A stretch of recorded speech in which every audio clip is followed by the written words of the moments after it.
Kok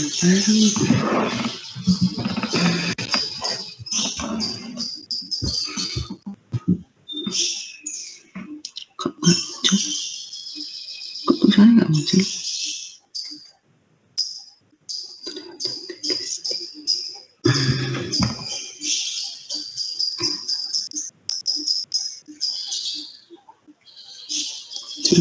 Sudah 32 orang.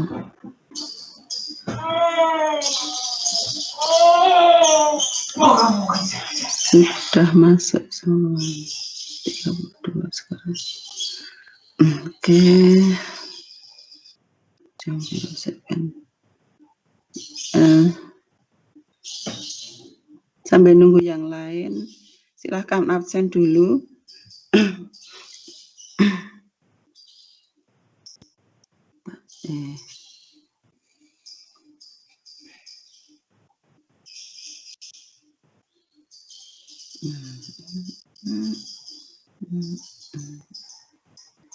Taruh buka kulon.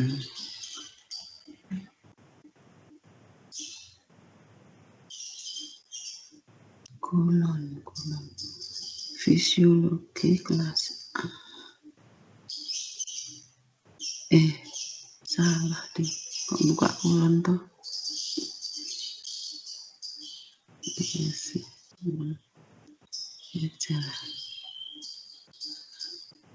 Ini absen.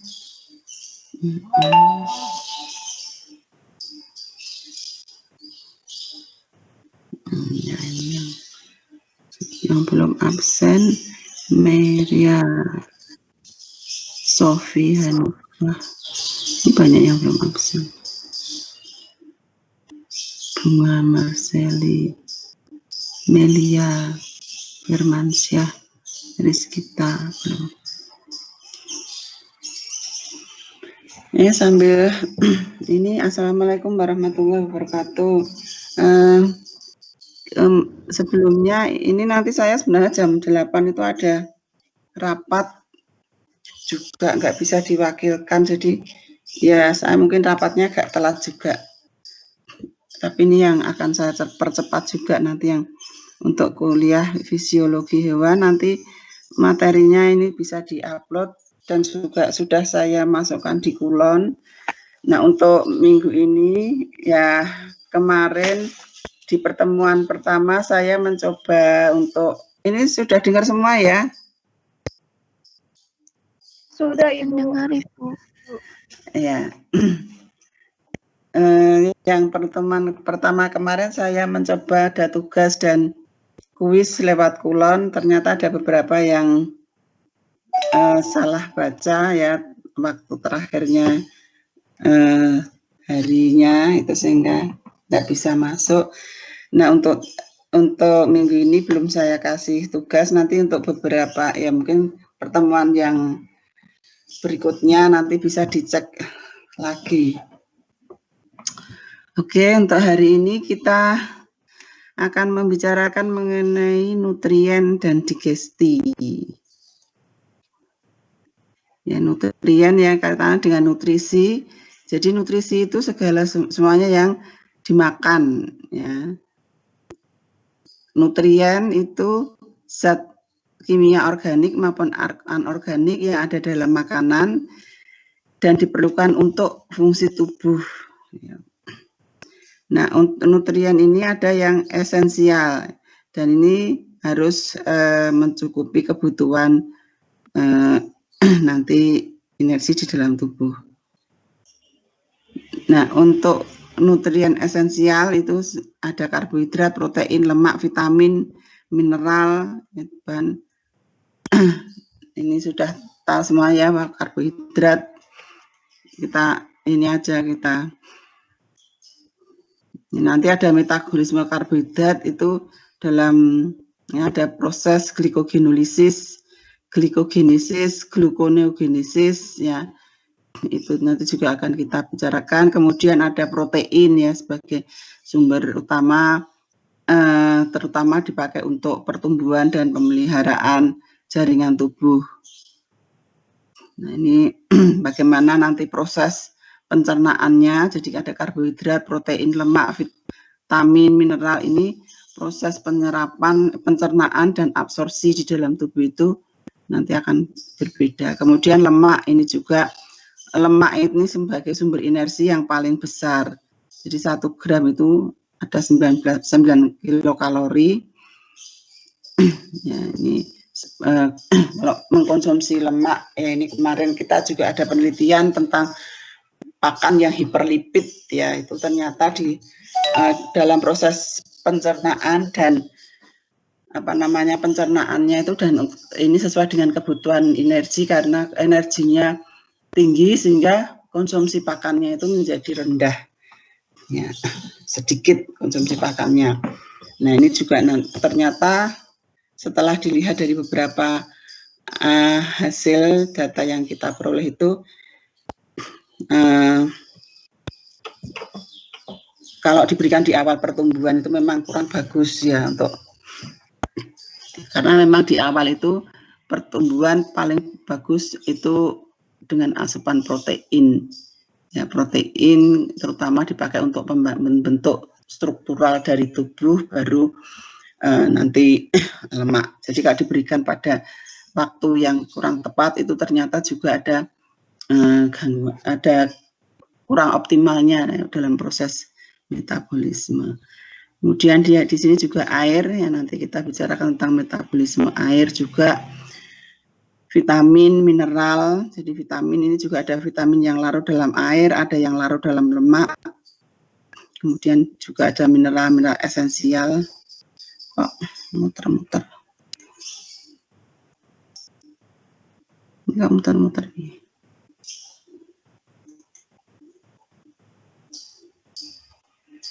Nah, jadi proses nutrien tadi masuk ke dalam tubuh yaitu melalui beberapa tahap, yaitu dari proses ingesti. Ya, jadi ingesti itu makanan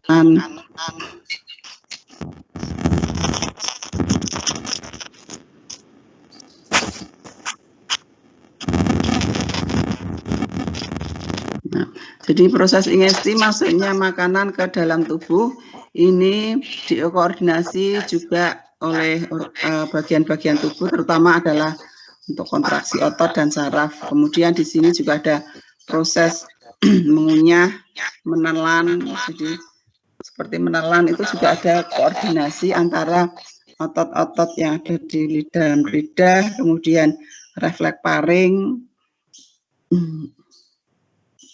dan esofagus, serta peran dari saraf kranial. Jadi kita makan, mengunyah itu ada koordinasi dari beberapa bagian-bagian tubuh.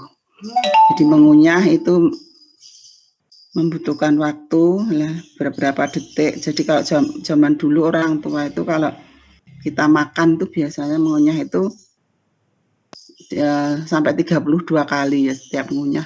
Nah kalau sekarang ya karena bentuk makanannya mungkin juga berbeda sehingga jarang yang mengunyah itu sampai 32 kali. Kemudian digesti, ya kita juga bicarakan tentang digesti. Jadi digesti ini pada prinsipnya akan merubah, proses merubah molekul-molekul yang kompleks menjadi yang lebih sederhana. Ya, karena nanti di dalam absorpsi itu yang diserap adalah molekul dalam bentuk sederhana. Jadi kalau karbohidrat itu harus dipecah dulu dalam bentuk monosakarida, protein dalam bentuk asam amino, lemak dalam bentuk asam lemak. Nah, jadi dalam proses digesti atau pencernaan ini kurang lebih 1-4 jam ya makanan itu akan dicerna. Nah, ini juga masing-masing nutrien tadi akan mengalami proses pencernaan dengan mekanisme yang berbeda-beda. Ya, demikian juga tempatnya. Jadi misalnya protein akan berbeda dengan enzim-enzim yang berperan di situ, dengan lemak, dengan karbohidrat yang akan berbeda. Nah, ini jalur atau struktur organ yang berperan dalam proses digesti ya, mulai dari mulut, esofagus, lambung, usus ya. Dan dilengkapi juga beberapa kelenjar-kelenjar pencernaan ya, seperti hati, kandung empedu, pankreas dan lain-lain. Nah, jadi tujuan utama dari sistem pencernaan adalah memecah bahan makanan menjadi yang ukuran yang lebih kecil sehingga bisa diserap ya, dan menembus dinding usus, masuk ke balon pembuluh darah, kemudian diedarkan ke seluruh tubuh. Nah, di sini penyerapan itu juga terjadi pada tempat yang berbeda-beda. Nah, jadi ya biasanya kalau ujian skripsi itu kadang itu ditanyakan ini hal-hal yang sederhana, prinsip dasar itu kadang itu lupa ya. Banyak yang lupa. Misalnya penelitian, kita kan selalu misalnya penelitian pemberiannya secara oral. Ya paling tidak itu harus tahu sifat fisika kimia senyawa itu bagaimana. Nah, kalau ini kenapa kok dia bisa diabsorpsi, di mana dia akan diabsorpsi oleh sel-sel apa, itu kadang ya, jadi misalnya itu sifatnya larut dalam lemak ya, biasanya dia akan bersama-sama dengan lemak, itu lebih banyak penyerapannya itu di daerah ilium misalnya. Nah, itu akan berbeda dengan yang glukosa. Nah, masing-masing nutrien sederhana tadi nanti di dalam proses absorpsinya itu juga ada kespesifikan masing-masing. Misalnya glukosa sama-sama dari monosakarida, ada glukosa, ada galaktosa, ada fruktosa. Nah, itu nanti juga mekanisme penyerapannya itu juga berbeda. Lemak juga, misalnya lemak rantai pendek, lemak rantai panjang. Itu mekanisme pencernaan dan absorpsinya juga akan berbeda. Nah, setelah diabsorpsi itu juga nanti regulasi atau sirkulasi di dalam aliran darah itu juga berbeda mekanismenya. Ya, kita kembali ada organ pencernaan yang berperan di dalam proses pencernaan. Jadi agak organ sistem pencernaan ini umum ya, berupa pipa panjang ya dari mulut sampai anus yang dan juga ada beberapa kelenjar aksesoris ya, mulai yang terdapat di mulut itu ada gigi, lidah, kelenjar saliva ya, kemudian juga beberapa kelenjar yang berfungsi mengeluarkan sekret yang membantu dalam proses pencernaan, itu ada hati, kandung empedu, dan pankreas. Nah, ini masing-masing membantu dalam proses pencernaan. Nah, pada prinsipnya struktur mikroskopis dari saluran pencernaan itu dari mulai esofagus sampai dengan intestinum ya, itu pada prinsipnya itu sebenarnya sama ya. Jadi suatu saluran yang lapisan penyusunnya itu sama, hanya masing-masing itu ada modifikasi yang berbeda-beda sesuai dengan fungsinya. Jadi misalnya esofagus itu kalau untuk makanan kan dia hanya dilewati oleh makanan. Dia belum ada pencernaan di situ, sehingga strukturnya itu juga akan berbeda nanti dengan di lambung ya. Jadi lebih yang di esofagus misalnya itu yang banyak berkembang adalah sel otot ya, ototnya di situ. Di situ masih ada gabungan antara otot rangka dengan otot polos ya. Karena di sini fungsinya lebih untuk mendorong makanan. Sedangkan misalnya ini di lambung ya, di lambung ini karena di lambung itu sudah mulai proses pencernaan, di sini banyak enzim-enzim sel-sel yang menghasilkan enzim-enzim pencernaan ya, sehingga di sini banyak tumbuh adalah sel-sel kelenjar pada bagian mukosanya. Kemudian di usus ya, karena usus ini lebih berfungsi sebagai absorptif ya, absorpsi, sehingga sel-sel membentuk fili-fili yang panjang-panjang. Nah, itu juga ada maksudnya, tujuannya supaya terjadi optimasi dalam proses absorpsi. Kemudian ya ini juga di usus halus intestin itu kan ada duodenum, jejunum, dan ileum.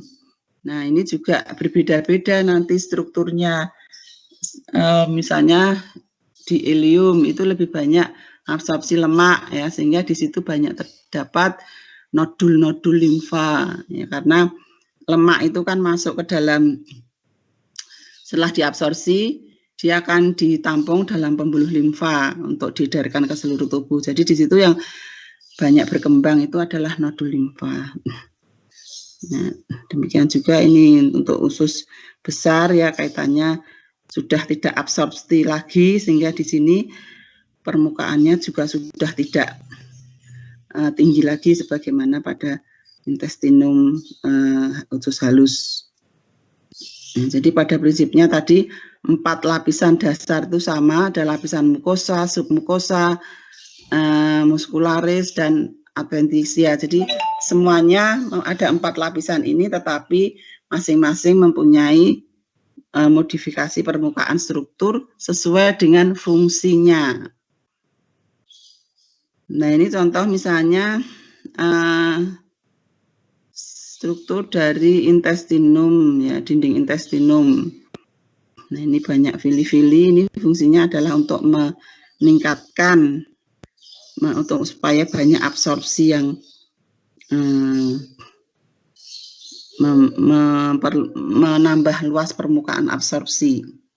Nah, bentuk selnya itu juga, nah, kemarin ujian ditanya absorpsi sel-sel usus itu bentuknya apa, karena dia fungsi absorpsi. Lupa, sudah mau lulus lupa. Nah, jadi tentunya ada modifikasi permukaan ini, adanya mikrofili misalnya, ini karena fungsi dari sel ini adalah untuk absorpsi. Nah, jadi kalau misalnya tadi yang esofagus, ya nggak mungkin dia ada fili-filinya karena dia tidak berfungsi untuk absorpsi. Nah, ini juga contoh permukaan pada ini ada fili-fili, kemudian ini juga berkembang lakteal ya, nodul limfoid tadi terutama untuk intestinum yang berfungsi untuk absorpsi lemak ya, di sini banyak nodul limfa. Nah, ini struktur. Tadi ada lapisan mukosa, ini submukosanya itu di ini. Jadi pada lapisan submukosa ini pembuluh darah dan saraf itu sampai di submukosa ini ya. Jadi tidak sampai ke lapisan mukosa. Nah, di sini gambarnya banyak terdapat plexus. Kemudian lapisan berikutnya ada otot polos ya, yang tersusun secara sirkuler dan longitudinal ya, kaitannya dengan gerakan mendorong ya, dan gerakan untuk meremas makanan, sehingga ini kenapa susunannya harus sirkuler dan longitudinal. Nah, di antara kedua lapisan otot itu juga banyak terdapat saraf ya, disebut saraf atau plexus Auerbach, itu penemunya.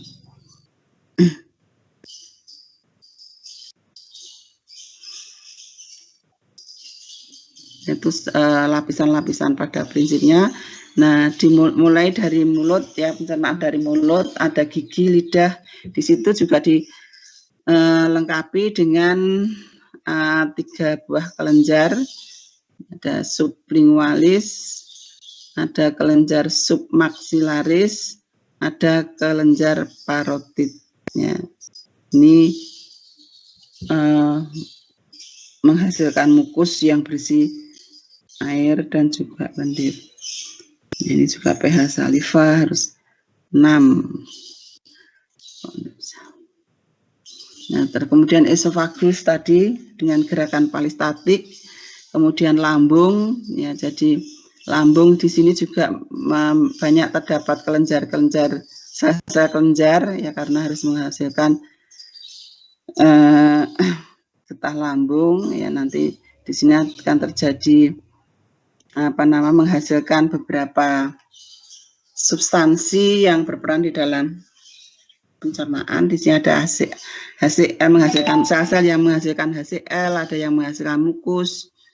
Ya, kemudian juga di lambung itu juga dihasilkan sel-sel, terdapat banyak sel-sel yang menghasilkan enzim. Ya.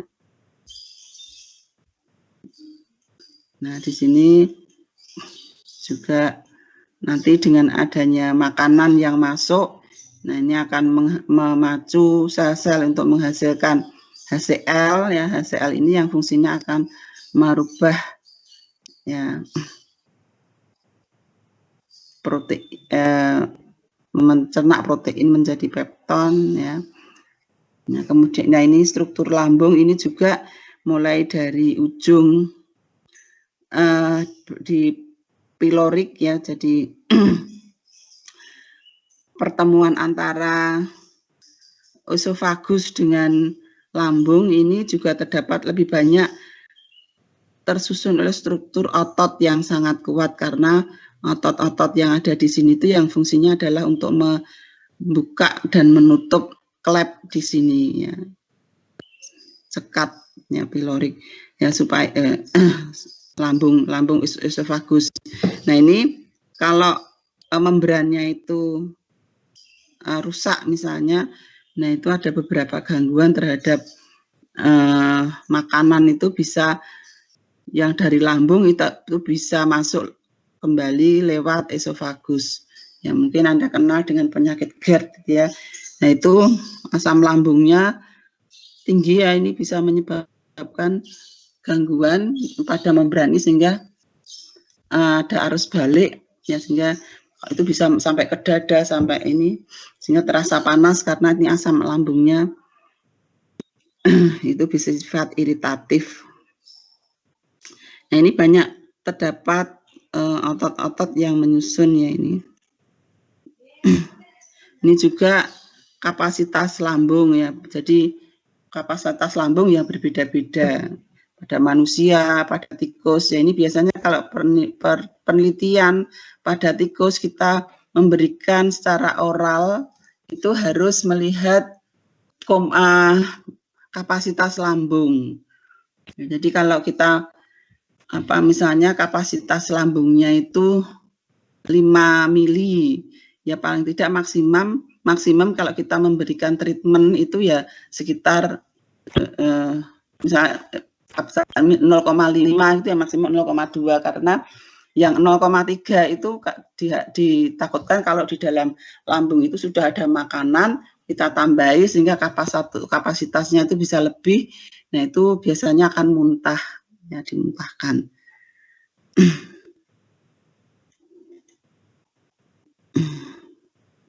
Nah ini bagian-bagiannya juga di bagian kardiak, ini tengah fundus dan bagian bawah itu pilorus. Nah ini juga dalam proses digesti itu nanti peran masing-masing bagian itu akan berbeda-beda juga.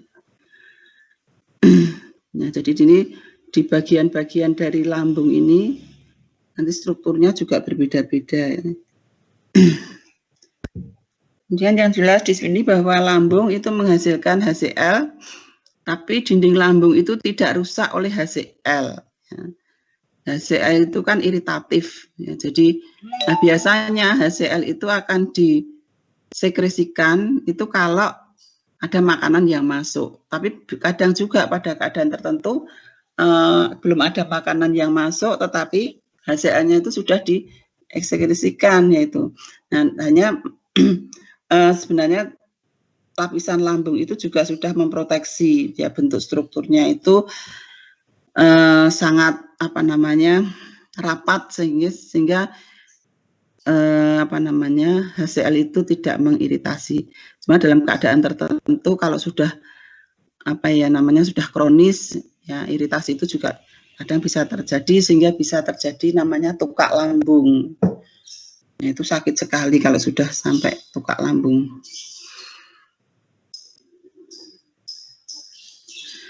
Nah, di dalam lambung itu juga terdapat beberapa enzim yang dihasilkan. Tadi ada enzim renin ya, ada sel-selnya yang menghasilkan di situ, yang fungsinya adalah mengendapkan protein. Ya, karena di sini lebih nanti adalah untuk pencernaan protein. Jadi pada lambung itu sudah mulai terjadi pencernaan protein. Pepsin ini berubah menjadi berfungsi untuk memecah protein menjadi pepton. Ya. Kemudian tadi HCl itu mengaktifkan pepsinogen menjadi pepsin. Ya, jadi kalau ada makanan yang masuk, ya itu akan memacu HCl disekresikan. Jadi HCl ini akan merubah pepsinogen yang tidak aktif menjadi pepsin yang aktif. Nah, kenapa pada saat disekresikan tidak langsung pepsin saja, tapi harus dalam bentuk pepsinogen. Nah, ini salah satu sebab ya, misalnya pepsinogen itu tidak aktif. Jadi kalau dia disekresikan sudah dalam bentuk pepsin, nah khawatirnya kan pepsin ini akan mencerna protein. Sementara dinding sel itu banyak mengandung protein, yaitu bisa menyebabkan iritasi. Ya, sehingga kalau ada makanan baru pepsinogen ini akan disekresikan dan dirubah oleh HCl tadi menjadi pepsin.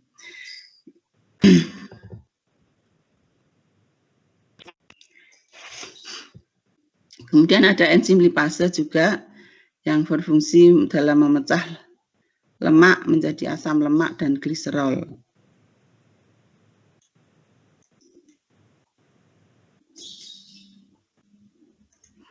Tadi mulai masuknya makanan setelah masuk lewat esofagus dengan gerakan peristaltik ya, kontraksi otot, ini akan membuka dan menutup katop pilorik.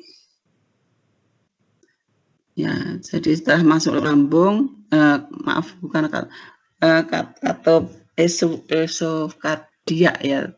Setelah di lambung baru dia makanan itu akan berjalan dan dia akan keluar dari lambung menuju ke usus. Nah, itu harus melewati katop pilorik ini. Ya, jadi di sini juga katop ini sekitarnya itu harus tersusun oleh sel-sel otot yang sangat kuat, ya, supaya makanan itu tidak balik lagi. Nah, tadi makanan yang dari lambung masuk ke usus, di mana di dalam lambung itu makanan itu masih ada campuran asam karena ada HCl-nya, sedangkan usus itu bersifat basa. Ya. Nah, ini juga kaitannya dengan kondisi asam basa ini, maka ini juga akan berpengaruh terhadap tadi membuka menutupnya katop pilorik.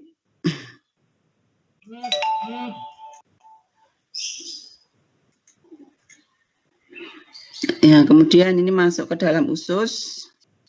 Jadi usus ada 3 jenis, duodenum, jejunum, ileum, yang masing-masing itu mempunyai fungsi yang berbeda-beda. Nah, mulai dalam dinding usus ini juga dihasilkan banyak getah atau enzim-enzim pencernaan yang dihasilkan di usus halus, antara lain hormon sekretin dan hormon kolesistokinin. Ya, jadi kalau tadi makanan masuk ke dalam duodenum, maka dinding duodenum ini akan mensekresikan hormon sekretin dan kolesistokinin untuk membantu di dalam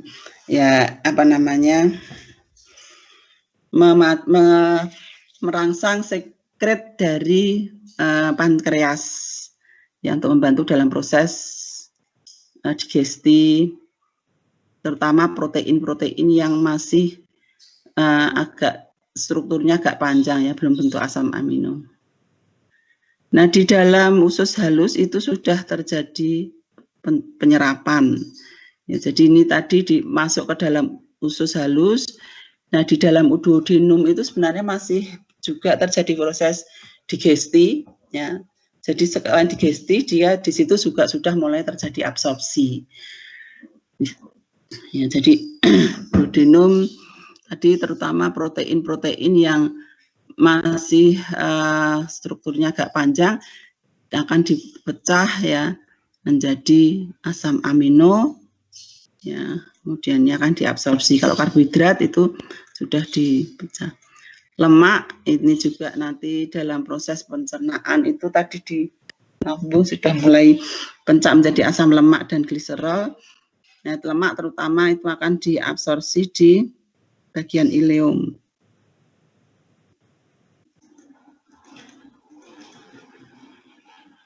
Nah, dalam proses penyerapan itu ini struktur fili-filinya cukup banyak. Nah, ini sel-sel yang menyusun adalah epitelium kolumner. Nah, ini kemarin di ujian ditanyakan, tidak tahu ya, epitel kolumner itu karena kaitannya dengan fungsi absorpsi, dan di sini ada di permukaan itu banyak modifikasi permukaan yang membantu dalam proses absorpsi. Kemudian di sini sebenarnya juga banyak sel-sel namanya sel goblet yang fungsinya untuk menghasilkan sekret untuk melumasi permukaan dari saluran ini. Nah, di sini juga ada ini terutama pembuluh limfa itu nanti banyak terdapat pada ileum, tetapi di duodenum pun sebenarnya juga ada absorpsinya. Di sini untuk apa namanya makanan ya dalam bentuk yang berbeda-beda. Jadi ini misalnya yang warna apa ini agak pink ini asam lemak ya. Ya, asam lemak nanti dibawanya itu lebih ke pembuluh limfa. Jadi setelah diabsorpsi ini akan translokasikan ke pembuluh limfa. Nah, di mukosa itu nanti banyak namanya sentral lakteal. Itu akan berkumpul di sana baru menuju ke pembuluh limfa. Nah, kalau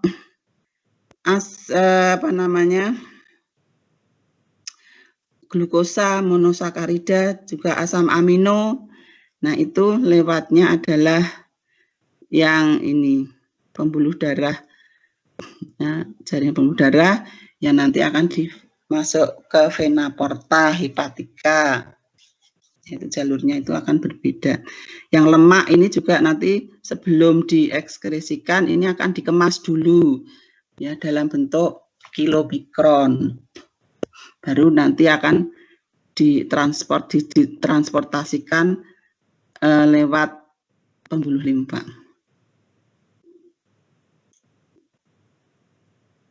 Tadi permukaan dinding usus halus membentuk fili untuk memperluas permukaan usus supaya makanan yang terjadi banyak.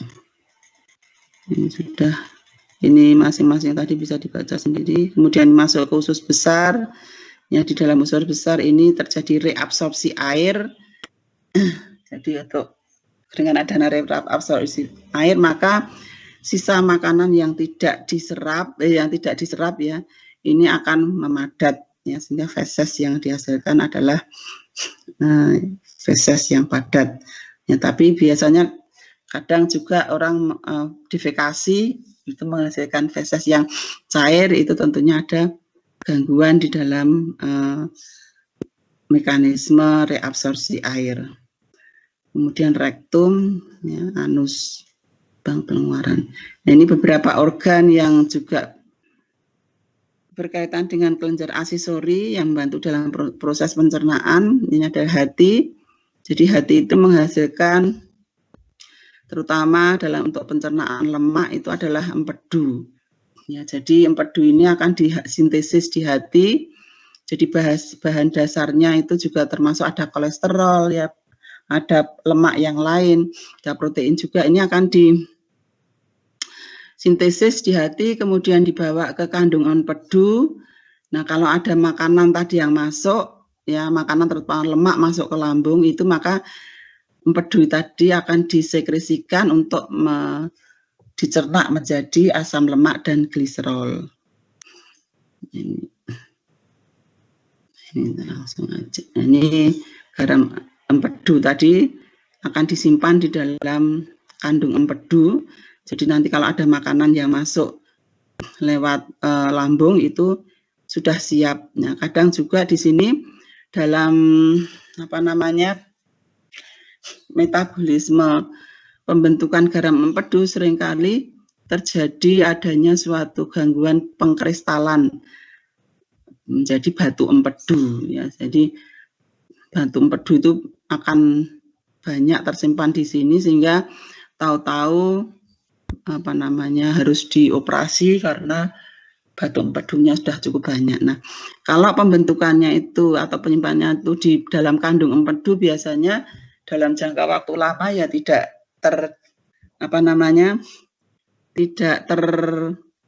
terasakan ya. Tapi kalau misalnya pembentukan pembentukan batu itu terjadi pada saluran itu atau menyumbat saluran, itu yang seringkali itu berbahaya sekali. Jadi bentuk empedunya, kristal empedu itu juga ada yang bentuknya itu halus ya, ada juga yang agak kasar ya, sehingga itu juga sangat berbahaya.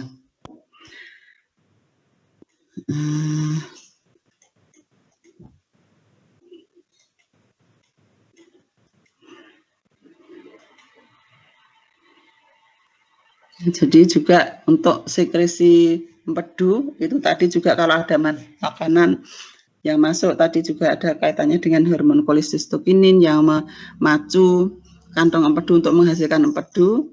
Kemudian ini akan mengaktifkan beberapa enzim-enzim yang fungsinya untuk mengemulsikan lemak ya, sehingga lemak itu sudah dicerna. Kemudian juga ada hormon sekretin ya. Sekretin itu terutama untuk merangsang pankreas ya, untuk menghasilkan getah-getah pankreas ya, seperti tripsin ya.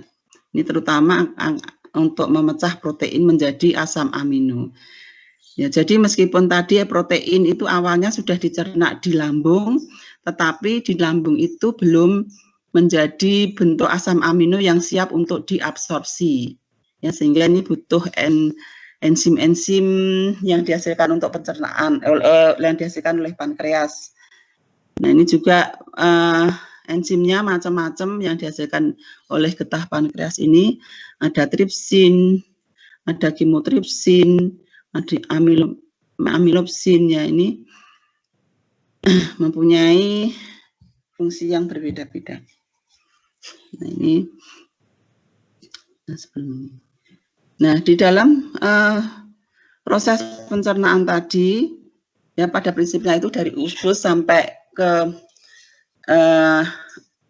anus ya, dikeluarkan tadi perjalanannya itu seperti itu. Nah, di dalam proses pencernaan ini juga beberapa yang ikut berperan, yaitu ada saraf, hormon ya. Jadi ini juga membantu secara mekanik dan kimiawi dalam proses-proses pencernaan. Nah, ini kalau di skemanya tadi makanan ya, di digesti sini, jadi di digesti itu terjadi di sepanjang saluran pencernaan. Kemudian sepanjang saluran pencernaan itu kalau ada makanan yang masuk, sekresi beberapa substansi tadi mulai dari lambung. Kemudian kalau sudah untuk mencerna ya, jadi sekret yang dihasilkan tadi untuk membantu dalam proses pencernaan. Setelah menjadi bentuk yang paling sederhana, ini akan diabsorpsi. Nah, ini absorpsinya itu nanti akan diedarkan ke seluruh tubuh untuk dipakai dalam proses metabolisme. Nah, untuk kontrol dan koordinasi proses pencernaan, ini tadi dikontrol oleh ada saraf ya yang ada di saluran pencernaan tadi, mulai dari plexus mesentericus, ya, jadi plexus mesentericus atau Auerbach ini terdapat di antara lapisan otot sirkuler dan longitudinal. Ya, jadi di antara lapisan-lapisan otot tadi ada plexus saraf. Di sini fungsinya untuk mengkoordinasi gerakan otot polos yang ada di dinding usus. Jadi untuk kontraksi supaya, jadi kontraksi itu tidak hanya mekanik saja, tetapi juga dikontrol oleh sistem saraf. Ya. Kemudian juga ada plexus Meissner. Ini terutama letaknya di bagian submukosa dari saluran pencernaan. Nah, plexus ini terutama fungsinya untuk mengontrol aliran darah dan mendeteksi sensasi pergelangan usus. Ya, jadi kaitannya untuk membantu juga di dalam proses motilisasi dari di saluran pencernaan. Kemudian juga ada saraf parasimpatik vagus, nervus vagus. Jadi ini saraf ini juga dikendalikan dari sistem saraf pusat, ya. Nah, ini juga saraf ini mengatur kecepatan gerakan dan sekresi getah usus serta hormon-hormon yang dihasilkan oleh saluran pencernaan tadi. Ya, jadi ada beberapa saraf, ya, ada saraf Auerbach, ada saraf mesentericus, ada saraf dari vagus. Ini enggak usah, aja aktivitasnya. Mastikasi, tadi ada mengunyah, menghasilkan saliva. Nanti dibaca sendiri aja yang ini, ya. Nah, sebenarnya ini juga sebelum ini, ya. Nah, sebenarnya kalau makanan yang masuk ini sebenarnya juga ada mekanisme rangsangan untuk menghasilkan suatu sekret atau mukosa. Nah, ini juga banyak terdapat reseptornya, itu banyak terdapat di sekitar mulut. Jadi di situ banyak reseptor cita rasa, ada reseptor bau, ada reseptor raba, ya. Nah, kadang juga misalnya adanya reseptor bau misalnya.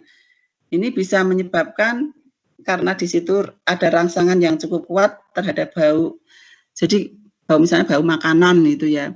Sehingga ini juga bisa menyebabkan air liur itu keluar. Jadi makanannya aja belum ada, hanya membau makanan yang rasanya enak, itu bisa menyebabkan rangsangan untuk pengeluaran air liur. Ya. Nah, baru kalau ini pengen, kayaknya enak lah baru dimakan. Rasanya ternyata tidak seenak baunya. Nah, itu bisa kita bisa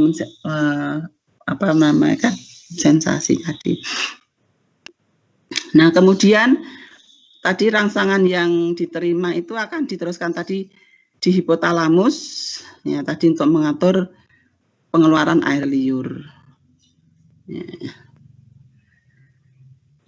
Nah, ini penelanan itu juga tahapannya ada tahap bukal. Bukal itu makanan dikumpulkan di permukaan lidah, kemudian didorong ke faring, kemudian tahap faringeal, kemudian juga tahap esophagus, ya, sehingga terjadi deglutisi. Nah, ini juga dalam proses deglutisi juga terjadi pencegahan regurgitasi. Jadi regurgitasi itu kembali lagi ke esophagus, itu ada tadi gerakan untuk mencegah ke sana. Terutama dengan adanya kontraksi pada otot-otot. Ini ada ini. Nah, ini beberapa sel-sel yang terlibat dalam sekresi getah-getah lambung, ya. Jadi di sini struktur dari permukaan mukosa lambung, di sini tersusur ada sel-sel banyak, ya, sel-sel mukus, ada sel-sel parietal, ada sel gastrik, ya, macam-macam yang tadi fungsinya berbeda-beda. Jadi sel chief itu akan memacu menghasilkan pepsinogen misalnya. Kemudian sel-sel parietal, yaitu yang memacu untuk menghasilkan HCl tadi. Kemudian mengubah. Jadi ini sel-selnya itu macam-macam ada di permukaan dari lambung ini.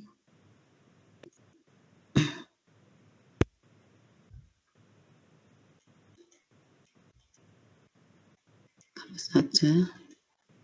Nah, tahap-tahap untuk pengeluaran getah lambung. Jadi lambung tadi menghasilkan sekret itu karena ada beberapa faktor yang merangsang ya. Yang pertama adalah adanya fase sefalik. Jadi fase sefalik itu makanan di dalam mulut. Jadi waktu makanan kita masuk di dalam mulut itu sebenarnya sudah memacu sel-sel lambung itu untuk menghasilkan getah pankreas. Sehingga nanti pada saat makanan sudah masuk ke dalam lambung, sekretnya itu sudah ada. Ya. Itu fase sefalik. Nah, ini tadi rangsangan juga berupa cita rasa, bau, dan penglihatan. Jadi baru merasakan, baru membau saja. Sebenarnya itu juga lambung itu sudah menghasilkan sekretnya. Kemudian juga faktor lain fase sefalik itu juga disebabkan karena defisiensi glukosa, terutama di dalam otak. Jadi kalau kadar glukosa di dalam darah atau glukosa terutama di dalam otak itu kurang, maka ini juga akan menyebabkan kayak keinginan untuk makan, ya. Sehingga getah-getah lambung itu juga sudah dipersiapkan. Nah, fase sefalik itu juga distimulasi melalui saraf nervus vagus, ya, yang menstimulasi sel-sel parietal tadi menghasilkan HCl. Nah, kemudian sel G, sel gastrin itu untuk menghasilkan gastrin yang tadi pada lambung tadi. Nah, ini juga regulasi pengeluaran getah lambung tadi lewat fase sefalik tadi. Jadi di ada makanan yang sudah dibawa atau sudah masuk. Nah, ini di hipotalamus, yaitu ada pusat namanya pusat lapar ya, tadi menghasilkan beberapa rangsangan. Ini memacu pengeluaran beberapa sekret daripada lambung tadi. Selain fase sefalik, itu juga ada fase gastrik.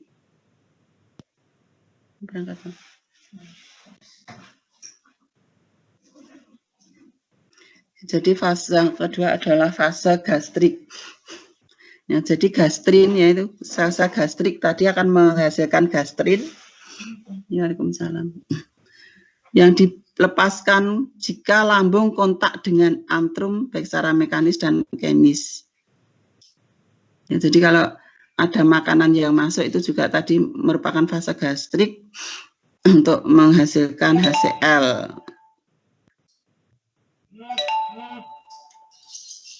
Kemudian ada fase intestinal.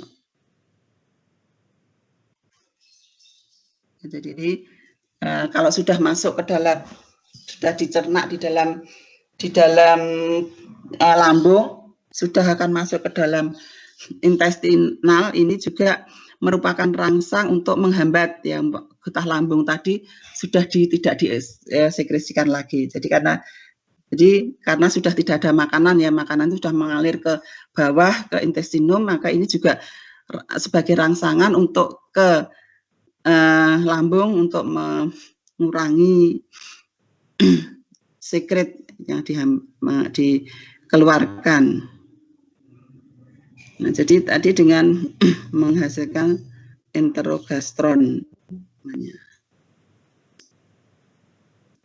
Nah, kemudian ini juga kelenjar lain selain hati yang berfungsi untuk menghasilkan enzim-enzim pencernaan, yaitu terutama pankreas. Jadi pankreas itu sebenarnya adalah suatu kelenjar yang dia menghasilkan hormon endokrin dan eksokrin. Yang satu-satunya kelenjar yang menghasilkan hormon endokrin dan eksokrin itu ada pankreas. Ya, kalau endokrin itu memang termasuk dalam hormon pencernaan metabolisme, terutama nanti kalau sudah diserap, makanan sudah diserap, kadar glukosa darah meningkat atau menurun, ya, itu peran dari hormon-hormon atau kelenjar-kelenjar endokrin ini menghasilkan hormon glukosa, insulin dan glukagon. Sedangkan untuk yang sel-sel yang menghasilkan sekret yang dibawa ke intestinum itu adalah sel-sel ini banyak sel-sel asiner, ya, bentuknya seperti segitiga gitu ya. Nah, ini kalau ada makanan tadi masuk sampai ke intestinum, maka pankreas ini akan dirangsang untuk menghasilkan sekretnya yang dipakai untuk proses-proses pencernaan.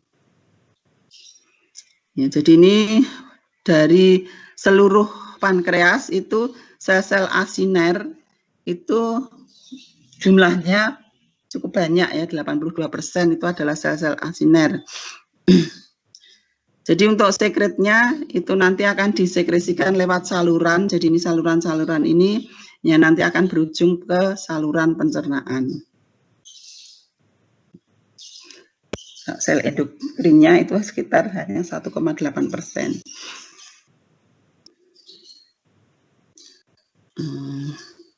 Nah, ini beberapa enzim-enzim yang dihasilkan, yaitu ada tadi beberapa macam sesuai dengan fungsinya, yang memecah asam amino, ada tripsinogen, ada kemotripsin, ada bermacam-macam enzim, ya, tergantung dari yang disimak itu apa. Ini aja. Ini tadi untuk empedu sudah.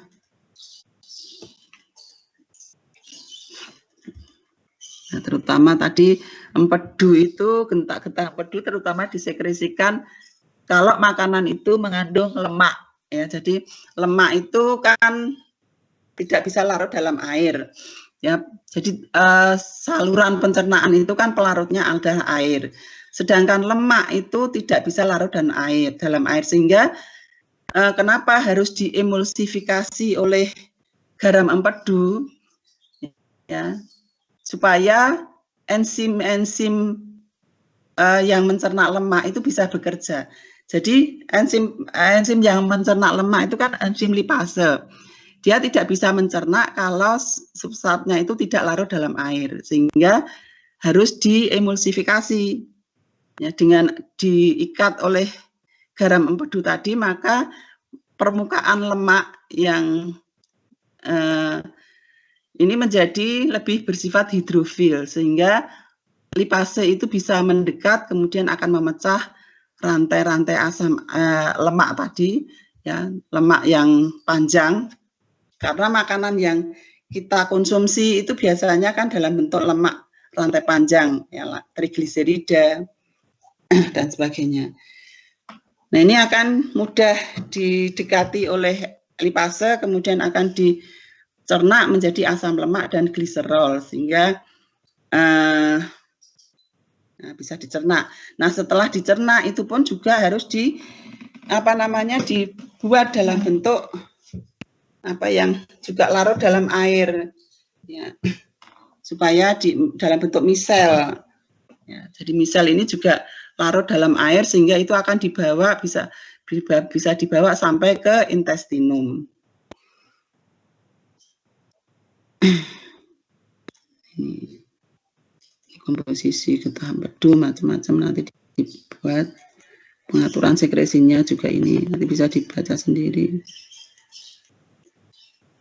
Nah, ini secara ringkas saja, mungkin kurang jelas juga, ya, tapi nanti bisa diperhatikan. Di dalam proses pencernaan itu kita bagi-bagi, ya. Ini ada karbohidrat, ya, yang hijau ini karbohidrat, yang ungu itu protein, yang oranye itu asam nukleat, yang kuning itu adalah lemak. Nah, ini tadi tempat pencernaannya juga dimulainya di tempat yang berbeda-beda. Jadi seperti karbohidrat, digesti karbohidrat itu mulai dicerna di mulut, ya. Dari mulut itu sudah ada pencernaan karbohidrat. tapi di mulut tidak ada pencernaan lemak dan protein. Nah, pencernaan karbohidrat selanjutnya itu di lumen usus halus, ya, di intestinum. Jadi di lambung itu tidak ada pencernaan karbohidrat. Nah, kemudian berikutnya ya pencernaan yang lebih halus lagi menjadi bentuk yang monosakarida, ya, masih di intestinum. Ya, sedangkan untuk protein itu mulai pencernaan ada di lambung. Kemudian dilanjutkan di usus halus, ya, menjadi asam amino yang lebih pendek rantainya, kemudian nanti diteruskan di bagian lebih bawah dari intestinum. Asam nukleat dan lemak, ya, ini sama, itu mulai pencernaan ada di lumen usus. Ya, jadi ini perbedaannya menjadi oleh enzim-enzim yang dihasilkan. Nah, ini setelah dicerna, ya, menjadi bentuk yang paling sederhana nanti, misalnya glukosa, karbohidrat itu ada glukosa, galaktosa, dan fruktosa. Ini nanti juga mekanisme absorpsinya itu juga berbeda, yaitu lewat glukosa itu biasanya masuk ke dalam sel intestinum, itu bisa lewat difusi terfasilitasi, ya, dengan bantuan natrium. Jadi yang transport aktifnya itu adalah natriumnya.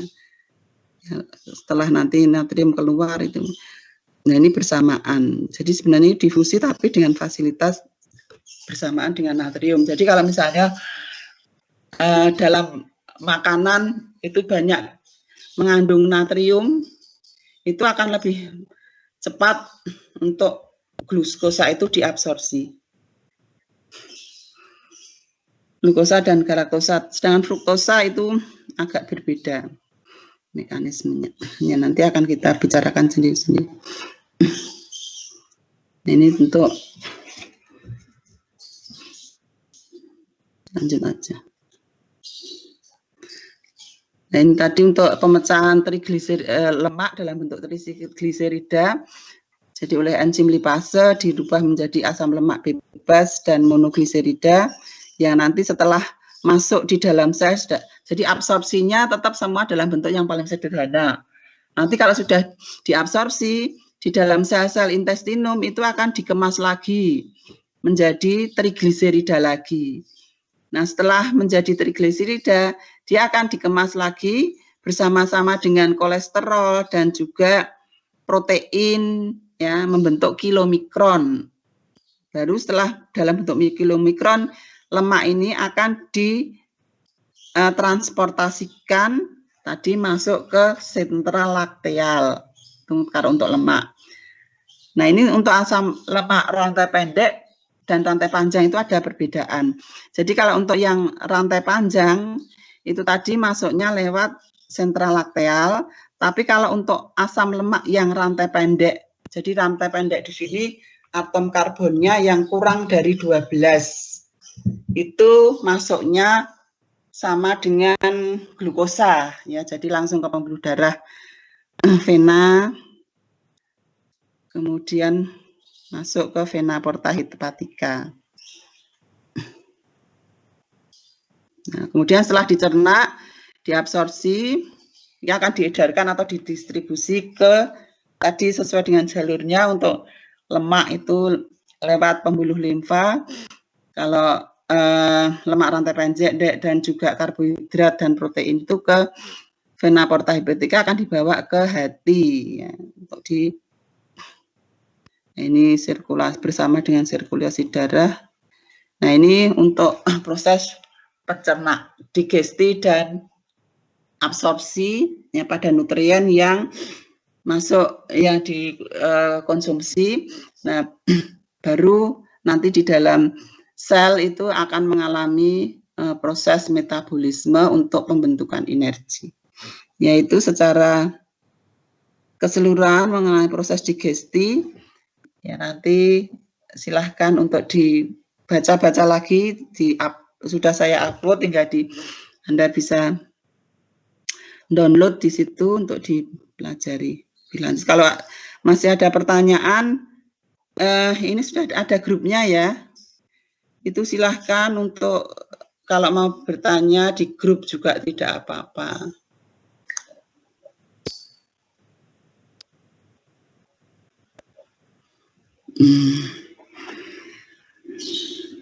Oke. Mohon maaf karena saya juga harus ada rapat tadi jam 8, sudah terlambat setengah jam. Saya akhiri pertemuan hari ini. Kalau masih ada pertanyaan nanti di grup saja ya. Halo? Baik, Bu. Ada yang belum absen? Ada yang kesulitan absen enggak? Ada yang kesulitan absen apa enggak? Ini ada tadi yang belum ada satu mahasiswa yang gagal absen, Bu. Siapa? Ini bisa saya absenkan lewat sini. Sebentar, yang belum Tadi absen. atas nama Heskiel, Bu. Sebentar. Saya klikkan dulu. Ini banyak yang, sebentar. Yang belum masuk absen itu, ini sudah. Asti ada nggak Asti?